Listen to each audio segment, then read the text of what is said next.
Hi, I'm Sean, and this is Stories of Mormon. So today, I wanted to share some things that I ran across recently, and that, it's there's a lot of interesting things that I run into, but the most interesting things happen when I kind of integrate them together. So today, I've been learning some things from the work of Margaret Barker. I have also, in the past, really enjoyed Richard Rohr. And finally, I have some thoughts on a recent episode from Pints with Aquinas. So those three probably don't seem like they add up and fit together, but I wanted to run through this and kind of see what you think. So what we're talking about today is the knowledge of the tree of good and evil, and what that means in the Genesis story. So the first thing that's really interesting, a lot of people find the Genesis story to be ridiculous on the grounds that we did not in fact have two literal people who were placed in the garden, and that's where humanity came from. And that's fair enough, given how what Barker has to say about this. So I want to start by framing it up, letting Margaret frame this for us, so we can kind of see where she's going with this knowledge of good and evil. And then I've got some comments on that. So let's start. And this is the story of Adam and Eve. Adam and Eve represent the old priesthood in the temple. And when the people were reflecting on their history and how they lost their temple, they told it in terms of Adam and Eve being expelled from the Garden of Eden. And we tell this story frequently, Adam's first disobedience, and this is the sort of words you have in the famous 9 lessons and carols that are produced at Christmas time. Adam's sin. But we don't often look at what Adam's sin was. Okay, so this idea that, number one, she's had something interesting about this, possibly having more to do with the end of the first temple period, where something was lost. And there's a lot here. If you dig into Barker's work, there's a real sense that there was a level of access to God that was enjoyed, and not just God the Father, but also the Mother, the Queen of Heaven, that was lost at the end of the first temple period. And so as we continue listening here, let's think about what is lost when we lose the fruit of the tree of life, recognizing also that other sources will point us to the idea that the mother is that tree of life. So, continuing. It wasn't just the sin of disobedience. Adam chose something rather disastrous.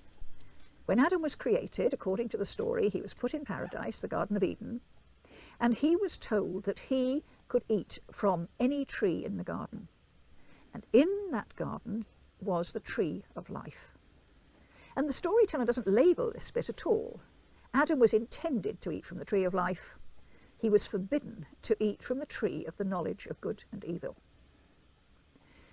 Now you have to know the background here.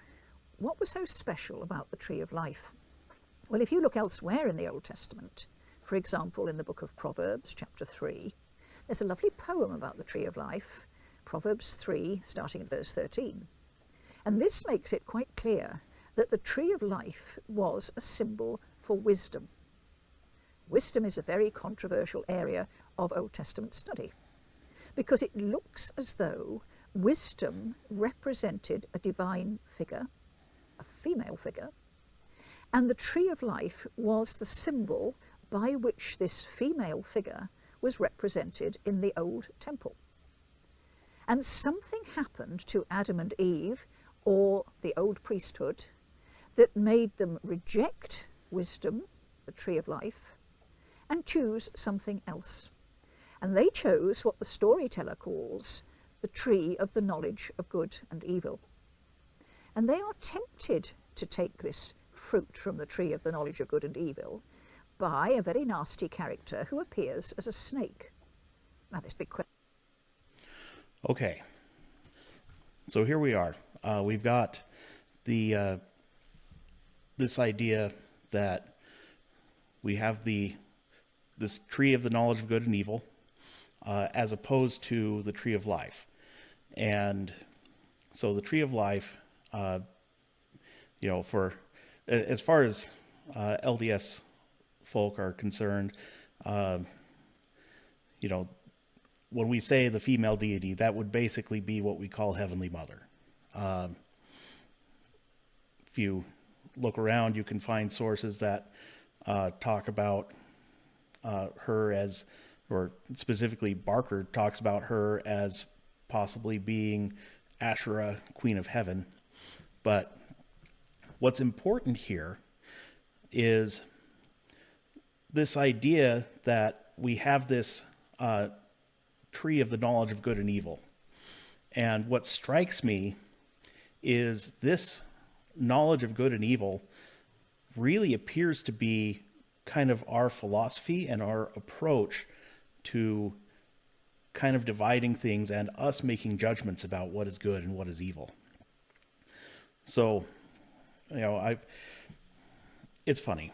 One of the things I have been known by some to say on a somewhat regular basis is there's nothing more Christian than a good schism. Now, what do I mean by this? Christians love kind of deciding, okay, well, this is true, but this other thing isn't true, and really making full sweeping declarations about these things. And what ends up happening is, you have instances where two people claim to be authoritative and they excommunicate each other. Or people say, well, this church is almost true, but they're getting this detail wrong. So we need to part with them. We need to judge that they are evil and that what we are doing is good. And we divide. Now, Jesus did have that pesky teaching about if ye are not one, ye are not mine. That's a little difficult because here we are. We love to divide, and we love to be able to judge who is right and who is wrong. So, with that in mind, this is where I wanted to bring Rohr in, because Richard Rohr he's an interesting character. In fact, I would say that I did not actually learn the gospel until some of the things that I found with Rohr kind of carried it that last little bit into my heart. So Rohr has a special place in my development as a person who's trying to follow God. He's one of the people who kind of pointed in the right direction. And so I appreciate his work as a result of that. But here, Rohr is going to be talking about the contemplative mind. And I want you to think about what he's saying here kind of in terms of, being the opposite of, or basically how this relates to the knowledge of good and evil, and how it could kind of edge us in the direction of coming back from buying completely into this knowledge of good and evil. Anything on this earth is a mixture of good and bad. The contemplative mind sees the core, sees the center, the good, the true, and the beautiful, and that is so strong it doesn't knock out the dark side. You follow me? Without the contemplative seeing, all you have is a divided field. And then you get into this game of negotiating. Well, how good is he? How perfect is he? How right is she? And, of course, you all know this, especially you married people. The longer you live with someone, the more you see the dark side, you know? The longer I'm in the church, the more I see the dark side. Huh? But you know what? It doesn't cancel out once you don't need to divide the field. Okay, so this idea of needing to divide the field, that I have a suspicion that this is very much what that fruit of the knowledge of good and evil is us participating in a way that we need to know and we need to decide what is good and what is not. And so what we find ourselves doing is we actually end up elevating ourselves, basically trying to do God's job for him in judging what is right and what is not. And good grief, we fought crusades over this. We've fought holy wars over this, where it's Christian against Christian because they're the wrong kind of Christian. So it's incredibly problematic. Now, what would we do instead? You know, there's a thing I've observed in our church where, you know, we've got this correlation committee, and their job is to kind of, you know, bake everything down into our manuals and make sure that everything lines up and that everything is presented in as solved a way as possible. And that's a shame. It's really unfortunate, because part of what we need is this idea that it's not solved and that it's not figured out. Because I'm here to tell you, if it was figured out, we would all be able to go to the temple and experience the full presence of God. Not a representation, the full literal presence. If we had it all figured out, everyone would be prophets. But we're not, because we don't actually have it all figured out. You know, we have in the Book of Mormon, we have these people who have these experiences. We've got the brother of Jared who stands face to face with God. We have Nephi who has messengers that show him things that will happen. We've got Lehi who dreams his dreams and experiences God in that way. If we were really acting in a way that could, and even if our ideas could get us there, they would have. But our ideas and our arguments only can carry us so far. And we need to be able to find a way to rest in the mystery and rest in the not knowing. And it's in that space of not knowing and being uncertain where we can really start trusting in God. As I was kind of preparing this, I had some thoughts that came to me about really the story of the Tower of Babel seems to be the story of the Christian church.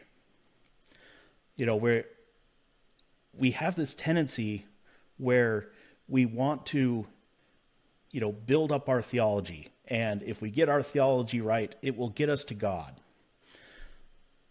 But when we're just assembling it and not inviting God to show it to us, it's like building the tower. And what ends up happening is we confound our language, because as we try to build it, as we try to assemble our theology, we're building on words and definitions, and all of us end up with just slightly different definitions. And even if we're trying to say the same thing, if we get even the words a little bit wrong, we start excommunicating each other. We start kicking each other out because, oh, well, he is a heretic over there. He's getting it just a little bit wrong because he used the word that means the wrong thing to me. And so when the language is confounded in that way, we lose access and we lose the goal. Because if we're really trying to know God, then maybe we need to give each other enough room for the words to mean slightly different things and to maybe not line up exactly the way that we thought, basically let things be what they are and let someone else be at a different point of developing the ideas before we show them the door because they're a heretic now. So now all of this is to say, this kind of leads me to where I was going with the Pints with Aquinas stuff. Because this dividing the field, deciding who's right and who's wrong, that feels very much like what the entire field of apologetics is. And, I look at myself, I'm making this video, but in some ways it pains me because I really don't want to think of myself as an apologist. I look at the field and what's out there, and I really don't want to identify with that. I want to invite people to ponder the goodness of God and, have hope in connecting with, them. But I don't want to do it the way that apologists usually do it. I don't want to do it by making arguments. I want to share information, but, making arguments about like, oh yes, this is certainly good, and this is certainly bad. And well, this is, if you're going to properly understand God, you have to do it exactly this way. And I hope I don't accidentally do that. But here I am, I've made some pretty good declarations already in this video. So with that said, I wanted to kind of take a moment and listen to Pints with Aquinas, and maybe I'm just doing this all as being a little bit reactionary about their being down on the Mormons. But I mean, it seems appropriate. Like, this is applying this model of the world of, the knowledge of good and evil, and saying, well, you guys aren't right because you're doing it wrong. Yeah, let's let them have their conversation and let it speak for itself. Been doing a video on being charitable in apologetics. And I gave the example that a lot of times we're not very charitable with the Mormons. People are often mocking and dismissive, and it's not helpful. They might talk about burning a LDS book. Yes, exactly. Let me clarify that. I wasn't saying you should go to a Mormon and steal their books and set them on fire. But it seems to me, and you correct me if I'm wrong, that if something is clearly a false revelation of Jesus Christ, then it deserves to be done away with. And by that, I'm not yet at the point where I'm saying we steal them from people's houses and burn them. But in the same way, you might get like a copy of the sort of Jehovah's Witness translation. What's that called? The New World Translation? Yeah. Where it clearly has errors in it in John's Gospel. Like, actually setting fire to a Bible is the appropriate way to do away with the Bible, by the way, or to bury it. So if I had an extra copy of Mormon at home, I'd absolutely have no problem burning it. Yeah, so this Feel free to, push back well, there. let me nuance it. Yeah. Because the church has always said error has no rights. And that's true, but erroneous people do have rights. And so in a world in which Mormons didn't exist and you just had books of Mormon lying around because all the Mormons had converted to Catholicism, we'd say, okay, we don't really need these anymore. We're going to burn them. They're, or maybe we'll keep a few for reference copies, or, they have some historical import, but we don't want people misled by the false claims. But in a world in which this is something valuable and meaningful to people, that even if it's wrong, there's a certain deference to the human person that you want to say, how do I respectfully treat you as someone who venerates this, rather than just destroying the stuff that you believe in? So this was an interesting conversation for me to listen to. And, particularly, like, I've thoroughly enjoyed Pints with Aquinas. he talks about a lot of really great stuff. And, you know, maybe it's because Rohr broke me into appreciating more of the Catholic theology, because there certainly are things that are missing. You know, we need as Christians to reconcile all things, including all things from our various traditions. You know, we need to find a way to figure out what everyone else still has that maybe those who came before us possibly threw out when they were trying to establish what they were thinking was right. But kind of, you know, it was listening to this that's what really made me think of the Tower of Babel story that I was referring to before, because kind of just even the way that they talk about it, and, you know, yes, I could appreciate the desire and preference for being authoritative in this, but being authoritative comes at a cost, and that cost can be having a blind spot where you may reject things that are good. You know, it's always tough. You know, we've got the Spirit of God is going through the earth. You can see it in a lot of places, but every place that you see it, there's also a shadow that's associated. And it's so easy to say, well, I see the shadow over there. You know, the things that aren't great that are happening at the same places that God is trying to do his work, and then dismiss the whole thing. And I think that's a really big mistake, because, you know, we as Mormons, we could do that to Catholics and Protestants. We could say, look at what they're doing. It's not right. And good grief, they turn around and do it right back to us.